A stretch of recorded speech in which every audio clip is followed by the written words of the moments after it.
Hello friends, एक बार फिर से स्वागत है आपका आपके अपने यूट्यूब चैनल एक ऐसी टेक्निकल क्लासेज में। फ्रेंड्स, आज हम बताएंगे आपको डिप्लोमा में जो थर्ड सेमेस्टर के स्टूडेंट हैं, सिविल इंजीनियरिंग और मैकेनिकल इंजीनियरिंग के स्टूडेंट, उनको सोम और मास, सोम का नाम चेंज होकर स्ट्रक्चरल मैकेनिक्स हो चुका है, जबकि यह पिछले साल से हुआ है ऐसा। इसके पहले यह सोम था और मैकेनिकल में तो यह मॉस ही मॉस है और सिविल में स्ट्रक्चरल मैकेनिक्स हो चुका है। तो इसमें आज हम चैप्टर फर्स्ट में पार्ट 1 का वर्णन करेंगे। इसमें हम देखेंगे प्रॉपर्टीज ऑफ मटेरियल्स के बारे में, मतलब पदार्थों के गुण क्या क्या होते हैं और इनका मतलब यूज किस किस में होता है, वो सब आज आपको इस वीडियो के द्वारा हम बताएंगे। इसमें जैसे अगर आपने प्रॉपर्टीज ऑफ मटेरियल नहीं पढ़ा तो आगे स्ट्रेस और स्ट्रेन आप लोगों को समझ में नहीं आएगा, इसलिए आप लोग चैप्टर फर्स्ट को ध्यानपूर्वक पढ़िएगा और यहाँ से आपके क्वेश्चन भी पूछे जाते हैं। तो दोस्तों, बने रहिएगा हमारे साथ लास्ट तक। वीडियो को शुरू से लेकर लास्ट तक जरूर देखिएगा। अगर चैनल पर पहली बार विजिट कर रहे हैं तो चैनल को सब्सक्राइब कीजिएगा, साथ में बेल आइकन जरूर प्रेस कीजिएगा ताकि हम जो भी वीडियो प्रोवाइड कराएं सबसे पहले आप तक पहुँचे। चलिए वीडियो को स्टार्ट करते हैं। तो यह थर्ड सेमेस्टर स्टूडेंट के लिए है, mechanics of solid and structural mechanics, जिसे एसएम एंड मॉस बोला जाता है। मैकेनिकल एंड सिविल इंजीनियरिंग के लिए है, डिप्लोमा थर्ड सेमेस्टर स्टूडेंट के लिए। Chapter first, properties of materials. चलिए इसमें देखते हैं। सबसे पहले देखेंगे हम इंट्रोडक्शन, थोड़ा इसके इंट्रोडक्शन को पढ़ेंगे, उसके बाद इसके क्लासिफिकेशंस को पढ़ेंगे, उसके बाद इसके प्रॉपर्टीज को पढ़ेंगे। तो देखते हैं इंट्रोडक्शन। पहले कोई चीज़ अगर हम स्टार्ट करते हैं तो उसके बारे में पहले जान लेते हैं कौन सी चीज़ क्या होती है। तो इंट्रोडक्शन, मटेरियल्स में देखेंगे क्या होते हैं ये सब मटेरियल्स और इन्हें कैसे हम वर्णन कर सकते हैं। तो सबसे पहले आपको जानना ये ज़रूरी होता है कि हम एसएम एंड मॉस पढ़ते क्यों हैं, क्यों हम एसएम मॉस पढ़ते हैं, क्यों हम मैथ को पढ़ते हैं, क्यों हम फिजिक्स को पढ़ते हैं। तो आपको पता होगा, तो हम बताते हैं। सोम आप लोग क्यों पढ़ते हैं और मॉस क्यों पढ़ते हैं, एसएम जिसे बोलते हैं स्ट्रक्चरल मैकेनिक्स, वो सब हम क्यों पढ़ते हैं। देखिए, इसे हम इसलिए पढ़ते हैं क्योंकि इस चैप्टर मतलब इस बुक में हम इसके अंतर्गत जानते हैं किसी बीम पर जो भार या बल लगाया जाता है तो उसकी जो शियर फोर्स होता है, कर्तन बल होता है, और उसका जो बेंडिंग मोमेंट होता है वह जो बीम होती है उसका डिफ्लेक्शन और स्लोप। मतलब इस जो बुक है इसमें हम बीम्स के बारे में पढ़ते हैं, ठीक। इसके जो डिफ्लेक्शन हो जाती है, कितनी ऊर्जा कब कहाँ लग जाती है, कैसे होता है, तो ये सब हम इस बुक्स में पढ़ते हैं, ठीक। देखते हैं थोड़ा और इसका इंट्रोडक्शन जान लेते हैं। अगर बात करें तो इस सब्जेक्ट के अंतर्गत कोई भी धरन बोलें तो बीम, कोई भी बीम जैसे रहती है तो उसके मशीनी अंग, shaft, spring, column strut, shells आदि को इस प्रकार बनाया जाए ताकि वे लाभकारी उद्देश्य की पूर्ति कर सकें तथा बाह्य बलों प्रतिबलों को सहन कर सकें। मतलब इसमें हमको यही सब पढ़ाया जाता है। कोई भी बीम बना रहे हैं, मशीनी पार्ट बना रहे हैं, उसका सॉफ्ट बना रहे हैं, तो उसको हम कैसा बनाएं कि वो इतना लोड सहन कर सके, नहीं तो मान लीजिए वो फेल हो जाएगा। यही सब आपको बताया जाता है, कितने एंगल पर बनाना चाहिए, कैसा बनाना चाहिए, कब कहाँ बनाना चाहिए, ये सब आपको इस बुक में पढ़ने के मिलता है, ठीक। तो चलते हैं इसके अब क्लासिफिकेशंस को देखते हैं। तो जो classifications of material and properties हैं, तो इसमें सबसे पहले हम इसके क्लासिफिकेशंस को देखेंगे, उसके बाद प्रॉपर्टीज़ को हम आगे देखेंगे। तो क्लासिफिकेशंस ऑफ मटेरियल्स में सबसे पहला आपका आता है जनरल क्लासिफिकेशंस। इसके सामान्य वर्गीकरण को हम देखेंगे। इसका हम वर्णन कर रहे हैं कि कितने टाइप्स के होते हैं। तो सबसे पहला सिंपल जो आप लोग जनरल पढ़ते हैं उसमें, तो इसमें भी फर्स्ट होता है आपका मेटेलिक मटेरियल्स। क्या होता है? मेटेलिक मटेरियल्स, जिसे आप लोग बोलते क्या हैं, आप लोग पढ़े होंगे 9th और 10th में केमिस्ट्री में, जिसे आप लोग बोलते हैं धात्विक पदार्थ। क्या बोलते हैं? धात्विक पदार्थ, मेटेलिक मटेरियल्स। तो ये जो मेटेलिक मटेरियल्स होते, देखिए जो अभी हम आपको बता रहे हैं ये सब बहुत इंपॉर्टेंट नहीं है। अभी जो मैकेनिकल प्रॉपर्टीज आएंगी वो आपके लिए बहुत इंपॉर्टेंट हैं। उसको पढ़ना बहुत ज़रूरी है। तो अभी उसको आगे बताते हैं, लेकिन इसको पहले थोड़ा हम पढ़ लेते हैं। तो जो मेटेलिक मटेरियल्स होते हैं, इसमें भी आपके दो टाइप्स के होते हैं। जैसे आपने पढ़ा होगा, लौह धातुएँ होती हैं, अलौह धातुएँ होती हैं, जिसे आप लोग फेरस मेटल्स बोलते हैं और नॉन फेरस मेटल्स बोलते हैं। तो मेटेलिक मटेरियल्स में भी दो टाइप्स के होते हैं। मेटेलिक मटेरियल्स में भी दो टाइप्स के होते हैं। फर्स्ट होता है आपका फेरस मेटल, जिसे आप लोग बोल सकते हैं लौह धातुएं। क्या बोलते हैं? लौह धातुएं। इसका एग्जाम्पल आप लोग लेकर चल सकते हैं आयरन, स्टील और इन दोनों का मिश्रण यानी एलॉयज। आयरन स्टील के मिश्रण जो हो गए वो सब आपके फेरस मेटल्स के अंतर्गत आते हैं। और मेटेलिक मटेरियल्स में सेकंड आता है आपका नॉन फेरस मेटल, जिन्हें बोल सकते हैं आप लोग अलौह धातुएं। इसमें आ गया तांबा, फिर ब्रास जिसे आप लोग पीतल बोलते हैं, एल्युमिनियम हो जाता है, जस्ता हो जाता है, सीसा और बहुत से जो भी हैं आपके नॉन फेरस मेटल्स के अंतर्गत आते हैं। तो आप लोग स्क्रीनशॉट रख सकते हैं और इसको नोट डाउन कर सकते हैं और अपनी तैयारी अच्छी प्रकार से भी कर सकते हैं। थोड़ा और आगे चलें तो इसमें आता है आपका नॉन मेटेलिक मटेरियल्स। मेटेलिक हो गया, अब इसका दो भाग होता था, हमने बताया था, एक मेटेलिक हो गया और दूसरा नॉन मेटेलिक हो गया। तो नॉन मेटेलिक में आपका आता है फर्स्ट प्लास्टिक और रबर, लेदर, वुड, इटसी, ये जो आते हैं ये सब आपके अधात्विक पदार्थ के अंतर्गत आते हैं। किसके अंतर्गत? अधात्विक पदार्थ के अंतर्गत आते हैं। तो ये हो गया आपका, क्या हो गया, जनरल क्लासिफिकेशन था ये किसका?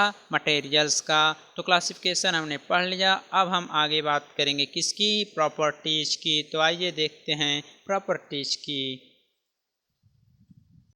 तो देखिए आपका ए जो था उसमें क्लासिफिकेशन बताया गया, इसमें बी आएगा आपका प्रॉपर्टीज ऑफ मटेरियल्स, जो हमने बताया बहुत ही इंपॉर्टेंट है आपके एग्जाम के लिए। 5 नंबर में पूछा जाएगा, पूछ लेगा इलास्टिसिटी क्या होती है, प्लास्टिसिटी क्या होती है, रिजिड बॉडी क्या होती है और मशीनबिलिटी क्या होती है। तो अभी हम आगे बात करेंगे, ठीक। तो देखिए प्रॉपर्टीज ऑफ मटेरियल्स में फर्स्ट आता है टेक्नोलॉजिकल प्रॉपर्टीज, जिसे आप लोग बोल सकते हैं प्रौद्योगिकी गुण। टेक्नोलॉजिकल प्रॉपर्टीज बोले तो प्रौद्योगिकी गुण। इसमें क्या क्या आता है? मशीनेबिलिटी आता है। मशीनेबिलिटी बोले तो मशीनन योग्यता। मशीनन योग्यता मतलब अभी आपको बताते हैं। मशीनन योग्यता जैसे कोई भी वर्क अगर हम मशीन के द्वारा कर रहे हैं उसकी कितना क्षमता है कि वह उस काम को पूरा कर दें, ये सब नहीं पूछा जाएगा एग्जाम में। पूछ लेगा प्रॉपर्टी ऑफ मटेरियल्स लिखिए, तो आप लोग लिखेंगे टेक्नोलॉजिकल प्रॉपर्टीज। उसमें आप लोग लिखेंगे 4 एग्जाम्पल, मशीनबिलिटी, कास्टेबिलिटी, वेल्डेबिलिटी और फॉर्मेबिलिटी। तो यहाँ मशीनन योग्यता कास्टेबिलिटी में बोले तो सिंपल लैंग्वेज में वो क्या बोलते हैं, ढलाई योग्यता। ठीक, जैसे कोई आप लोग ढालते हैं, कोई भी आकार का शेप बना लीजिए, आप लोग उसमें चेंज करके बना लेते हैं उसको। और थर्ड आता है वेल्डेबिलिटी, जिसे आप वेल्डन योग्यता बोलते हैं, कोई भी यंत्र बना रहे हैं उसको वेल्डिंग कर लेते हैं। और आगे आता है निर्माण योग्यता, जिसे हम लोग बोलते हैं कोई चीज़ अगर हमने बनाना शुरू किया है तो उसको लास्ट तक कंप्लीट करना। ठीक, तो ये सब आते हैं टेक्नोलॉजिकल प्रॉपर्टीज़ के अंतर्गत। और सेकेंड प्रॉपर्टी होती है जो, वो होती है थर्मल प्रॉपर्टीज़। तो देखिए जो प्रॉपर्टीज़ हैं फर्स्ट और सेकेंड, ये आपके लिए बहुत ज़रूरी नहीं है पढ़ना। आप मास अगर पढ़ रहे हैं तो सबसे ज़रूरी आपको पढ़ता है मैकेनिकल प्रॉपर्टीज़। क्या पढ़ता है? Mechanical properties. तो इसमें देखिए देख लेते हैं थोड़ा थर्मल प्रॉपर्टीज़ क्या होती हैं। तो थर्मल प्रॉपर्टीज़ में आपका थर्मल कैपेसिटी आता है, जिसे आप लोग ऊष्मीय दक्षता बोल सकते हैं। सेकेंड इसमें है थर्मल कंडक्टिविटी, जिसे थर्मल मतलब ऊष्मीय चालकता बोलते हैं। थर्ड है इसमें थर्मल एक्सपेंशन, जिसे ऊष्मीय प्रसार बोलते हैं। फोर्थ है स्पेसिफिक हीट, जिसे आप लोग विशिष्ट ऊष्मा बोलते हैं। तो अब आगे आपका बहुत इंपॉर्टेंट टॉपिक आने वाला है, क्या आने वाला है? Mechanical properties. दो प्रॉपर्टीज यहाँ हो गई।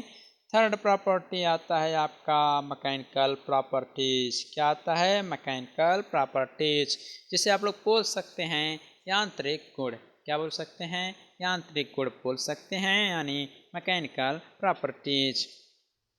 तो इसमें कई प्रॉपर्टीज़ हैं, लगभग अगर बात करें 10, 11, 12 प्रॉपर्टीज़ हैं जो आपके एग्ज़ाम में पूछे जाते हैं और काफ़ी इम्पॉर्टेंट भी हैं आपके आगे के एग्ज़ाम के लिए। तैयारी करने जाते हैं तो ये सब आपको पढ़ना पड़ेगा। इसमें से बेसिक क्वेश्चन आपके एग्ज़ाम में पूछ लिए जाते हैं और इस सेमेस्टर एग्ज़ाम में तो 5 नंबर में प्रॉपर्टीज़ पूछा ही जाता है। तो इसमें सबसे पहला आता है मैकेनिकल प्रॉपर्टीज़ में इलास्टिसिटी। क्या आता है? इलास्टिसिटी। अगर हम इसकी हिंदी बोलें तो इलास्टिसिटी मीन्स बोल दें तो आप लोग बोल सकते हैं प्रत्यास्था, प्रत्यास्थता बोल सकते हैं। देखिए हम आपसे एक बात और करना चाहते हैं, आप लोग जहाँ तक प्रयास हो सके इंग्लिश वर्ड का यूज ज़्यादा कीजिएगा, क्योंकि इंग्लिश वर्ड के यूज करेंगे तो आपके लिए बेनिफिट होगा। अगर आगे आप लोग तैयारी करने जाते हैं तो आपके लिए बहुत ही अच्छा होगा, क्योंकि आपको आगे इंग्लिश से ही लड़ाई करनी है। इसलिए इंग्लिश से पीछे मत हटिए, जहाँ तक प्रयास हो सके इंग्लिश वर्ड का यूज कीजिए। हम तो आपको हिंदी बताते हैं, साथ में इंग्लिश वर्ड भी ज़रूर बताते हैं। तो इलास्टिसिटी बोले तो प्रत्यास्थता। तो प्रत्यास्थता होती क्या है इसको सबसे पहले समझते हैं। इसका देखिए आपको 5 नंबर में लिखने के लिए आता है। परिभाषित कीजिए, डिफिनेशन लिखिए। किसके लिखिए? प्रत्यास्थता की, जैसे इलास्टिसिटी के लिखिए। और मान लीजिए दे देगा हार्डनेस क्या होता है उसको लिखिए। जैसे 3 या 4 दे देगा प्रॉपर्टी, कहेगा इसको परिभाषित कीजिए, तो मतलब आपको इसका डिफिनेशन लिखना पड़ेगा। इसलिए हमने यहाँ पर थोड़ा जगह छोड़ा है, इसको हम बताने वाले हैं। तो इलास्टिसिटी होती क्या है? इलास्टिसिटी क्या होती है? इलास्टिसिटी बोले तो प्रत्यास्थता। तो हम हिंदी में बोल रहे हैं तो देखिए आप लोग एक बार नोट कर लीजिएगा। प्रत्यास्थता पदार्थों का वह गुण होता है जिसके कारण प्रत्येक पिंड अपने आकार में परिवर्तन का विरोध करता है। क्या करता है? परिवर्तन का विरोध करता है।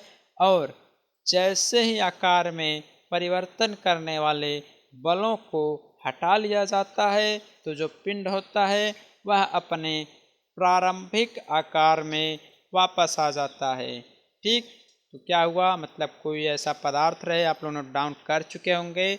अब हम बार बार नहीं बोलेंगे क्योंकि वीडियो लंबा हो जाएगा और आप लोग पूरा वीडियो देखेंगे भी नहीं। तो देखिए एग्जाम्पल के तौर पर बोल सके, जैसे रबर हो गया, इस्पात हो गया। ठीक, तो देखिए हम एक बार इसको चित्र के माध्यम से समझाना चाहेंगे। मान लीजिए कोई पिंड है, कोई बॉडी है, मान लीजिए उसकी लंबाई क्या है? एल है। कोई लंबाई बॉडी है, उसकी लंबाई एल है। अगर हम इस पर एफ फोर्स लगाकर इसको खींच दे रहे हैं, या बल लगाकर इसको खींच दे रहे हैं, तो इसकी लंबाई बढ़कर इतनी हो जा रही है। कितनी हो जा रही है? मान लीजिए यल थी और मान लीजिए कैपिटल यल दूरी है बढ़ गई। ठीक, तो यल प्लस एल हो जा रही है। मतलब यहाँ तक जब यल थी ये बॉडी, यहाँ तक जब यल थी तो इतना खींचा तो बढ़कर इतनी दूर मान लीजिए इस कैपिटल एल हो गई, तो टोटल लंबाई एल प्लस एल हो जाएगी। और यही बॉडी थी। ठीक, इस पर हमने फोर्स लगाया था तो बॉडी बढ़कर इतनी आ गई थी, इतनी बड़ी हो गई थी। ठीक, इतनी बड़ी हो गई थी। और यही जो यह फोर्स है, यहीं पर तो यह फोर्स लगा था। अगर इसको हम हटा देते हैं तो फर्स्ट पोजीशन ये था और सेकंड पोजीशन आपकी ये है, तो यह फिर से अपने फर्स्ट पोजीशन में आ जाएगी। मतलब यह आकार परिवर्तन का अपने विरोध करती है। तो यही हो गया क्या आपका? यही हो गया आपका इलास्टिसिटी। चलते हैं सेकंड पर। तो सेकंड आपका है प्लास्टिसिटी। क्या है? प्लास्टिसिटी। इसे बोल सकते हैं आप लोग प्लास्टिकता, हिंदी बोले तो प्लास्टिकता। तो इसको भी आप लोग इसका डेफिनेशन नोट कर लीजिए। यह पदार्थों का वह गुण होता है जिसके कारण पदार्थ पर बल लगाने से उसके आकार में बिना टूटे अस्थायी परिवर्तन हो जाता है। अर्थात बल हटा लेने पर पदार्थ अपने प्रारंभिक रूप व आकार में पुनः वापस नहीं आता। ठीक, और अगर तापमान को बढ़ाया जाए तो इसके गुण में वृद्धि भी होती है। तो देखिए क्या करता है। प्लास्टिसिटी मीन्स बोले तो प्लास्टिकता। अभी हमने आपको बताया इलास्टिसिटी में कि यह विरोध करता था। अगर हम फोर्स को हटा लेते थे तो पुनः अपने वापस आ जाता था जो पहले सेफ था। लेकिन प्लास्टिसिटी ये कह रहा है अगर हम इसको खींचते जाएं और अगर यह टूट जाता है, ठीक, मतलब इसमें स्थायी परिवर्तन हो जाता है। जैसे अगर मान लीजिए रबर था, उसको छोड़ देते थे तो पुनः आ जाता था, लेकिन इसमें कोई ऐसे मटेरियल्स आते हैं जिन्हें हम अगर बढ़ा दें तो बड़े ही रह जाएंगे और छोटे नहीं होंगे, मतलब उनका शेप अलग ही रह जाएगा। जैसे अगर यह जब फोर्स हम किसी बॉडी पर लगा रहे हैं, इसको खींच दिए, तो वह अगर इतना बड़ा हो गया, इसकी टोटल लंबाई इतना बढ़कर हो गई, यल था मान लीजिए 2l हो गया, तो वह 2l ही रह जाएगा, ना कि यल के बराबर आएगा। ठीक, तो यह हो गया आपका प्लास्टिसिटी। और अगर एग्जाम्पल के लिए बोलें तो जैसे लेड हो गया, शीशा बोल सकते हैं, क्ले हो गया, मिट्टी हो गया, तो ये सब आपके प्लास्टिसिटी के अंतर्गत आते हैं। चलते हैं हम अगले प्रॉपर्टी की तरफ।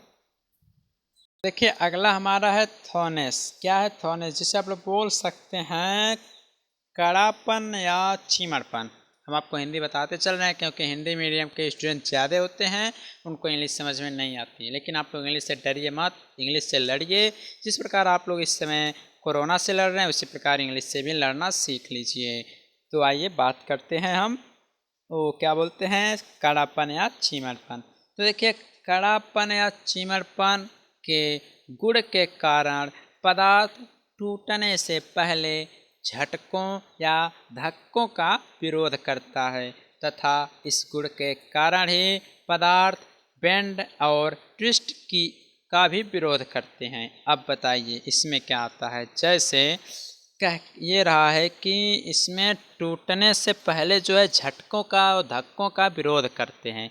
मान लीजिए कोई बॉडी है, देखिए कोई बॉडी है, ठीक, कोई बॉडी है, यह अगर टूटती है तो उससे पहले अगर इस पर किसी प्रकार का धक्का लगाया जा रहा है, किसी भी प्रकार का अगर इस बॉडी पर अगर मान लीजिए झटका या धक्का कहीं से लग रहा है, तो वह इसका विरोध करेगी, वह इस पर उसका धक्का या जो झटका लगेगा उसको लगने नहीं देगी। और बताते हैं आपको, और यह जो बॉडी रहती है इस टाइप की थॉनेस जिसे बोल सकते हैं कड़ापन या चीमड़पन, जो बॉडी रहती है वह विरोध करती है किसका? वह विरोध करती है ट्विस्ट का। मान लीजिए बॉडी है, अगर आप इसे मोड़ना चाहते हैं, ट्विस्टिंग करते हैं, मरोड़ना चाहते हैं, जैसे आप लोग बात करें कपड़ा आप लोग धोते होंगे, तो उसको जब आप सुखाने के लिए रखते हैं तो पहले आप लोग दोनों हाथ से उसको मरोड़ते हैं, तो उसमें से पानी निकल जाता है, तो वह मरोड़ तो जाता है, लेकिन ये जो कड़ापन जो है थॉनेस जो बॉडी होती है यह उसका विरोध करती है। इसे आप मरोड़ नहीं सकते,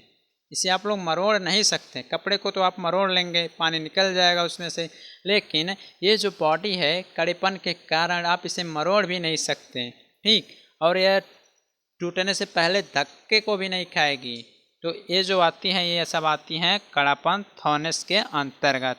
चलते हैं अपने नेक्स्ट प्रॉपर्टीज की तरफ। जो नेक्स्ट प्रॉपर्टीज है वो आपकी है स्टिफनेस। क्या है आपकी? वो है स्टिफनेस। देखिए आप लोग डेफिनेशन नोट करते हुए चलिएगा, हम जो बोल रहे हैं आप लोग नोट करिएगा, एग्जाम में आएगा तो लिखिएगा। इस समय समझते हैं आप लोग कोरोना काल चल रहा है, पढ़ाई सही से कहीं हो पा नहीं रही है और बुक्स जो हैं कहीं पर भी उपलब्ध नहीं है, लेकिन हम आपके लिए कहीं ना कहीं से व्यवस्था कर रहे हैं, तो आप लोग सपोर्ट ज़रूर कीजिएगा और अपने फ्रेंड्स को भी बता दीजिएगा कि आपके सब्जेक्ट जो हैं थर्ड सेमेस्टर के वो सब इस चैनल पर स्टार्ट किए जा चुके हैं। आप लोगों से बस हमारी एक रिक्वेस्ट है। तो देखिए स्टिफनेस क्या होती है आपकी? स्टिफनेस जो होती है इससे बोल सकते हैं दृढ़ता, मतलब आप लोग एक प्रकार से बोल सकते हैं सिंपल लैंग्वेज में मजबूती। क्या बोल सकते हैं? मजबूती। इसे भी आप लोग कड़ापन बोल सकते हैं, लेकिन आप लोग मजबूती दृढ़ता बोल सकते हैं। तो ये क्या होता है इसको देखते हैं। तो आप लोग पहले डेफिनेशन लिख लीजिए, किताबी लैंग्वेज डेफिनेशन लिखिए, हम आपको समझा देते हैं। क्या ये रहा है, प्रतिबल के प्रभाव में डिफॉर्मेशन का विरोध करने की किसी पदार्थ की योग्यता ही उसकी दृढ़ता कहलाती है। प्रतिबल के प्रभाव में डिफॉर्मेशन बोले तो विरूपण बोले तो कोई बॉडी है उसके शेप में चेंज। तो प्रतिबल के प्रभाव में विरूपण का विरोध करने की किसी पदार्थ की योग्यता ही उसकी दृढ़ता कहलाती है। अब आपका यहाँ प्रतिबल आ गया। प्रतिबल क्या होता है? प्रतिबल बोले तो स्ट्रेस। तो स्ट्रेस बोलते हैं हम स्मॉल पी को। Small P is equal to होता है कैपिटल पी अपान ए। क्या होता है? Capital P upon A. तो इसको जब हम आगे पढ़ाएंगे तो आपको समझाएंगे, या आप लोग स्मॉल पी को बोल सकते हैं या कैपिटल एफ अपान P/A भी हो सकता है। तो यहाँ पर आपको थोड़ा हम डिस्कस कर ही लेते हैं। जब आपके यहाँ पर आ गया है तो देखिए आपको हम बताते हैं क्या होता है। तो यहाँ जो कैपिटल P होता है वह एक आंतरिक प्रतिरोधी बल होता है। क्या होता है? एक आंतरिक प्रतिरोधी बल होता है और ये जो है वो क्षेत्रफल होता है। अब आपको आंतरिक प्रतिरोधी बल भी बताना पड़ेगा, जो आपका वो बताते हैं क्या होता है। यहाँ पर देखिए थोड़ा गलत लिखा गया है, गलती हो गई है। ये जो P है, P is equal to F upon A होता है। P is equal to F upon A होता है। ठीक, P is equal to F upon A होता है। तो यहाँ पर F जो है वह आंतरिक प्रतिरोधी बल है। तो आंतरिक प्रतिरोधी बल क्या होता है उसको समझते हैं। मान लीजिए आप कुर्सी है जहाँ बैठते हैं तो एक डंडा लगा होता है, उस पर जब हाथ से आप दाबते हैं तो आखिर वो तब तक क्यों नहीं है, उसमें भी कोई अंदर से बल निकल रहा है कि नहीं, कोई बल लग रहा है, इसलिए आपका हाथ दब नहीं रहा है। वही आंतरिक प्रतिरोधी बल होता है। अंदर से वो प्रतिरोध डालता है। ठीक, इसलिए आप दाब नहीं पाते, नहीं तो आप मिट्टी को दाबते हैं कुछ ना कुछ ज़रूर दब जाती है। तो यही सब होता है। जब आगे आएगा स्ट्रेस एंड स्ट्रेन तो उसमें बहुत अधिक बातचीत हम करेंगे। तो आप लोग स्टिफनेस की डिफिनेशन लिख लीजिएगा, अभी हमने बताया है। आगे बात करते हैं डक्टिलिटी की। तो देखते हैं डक्टिलिटी क्या होती है। तो डक्टिलिटी बोले तो तन्यता। तन्यता क्या बोलते हैं? इसे बोलते हैं तन्यता। तो तन्यता बोले तो इसका डिफिनेशन लिखिएगा।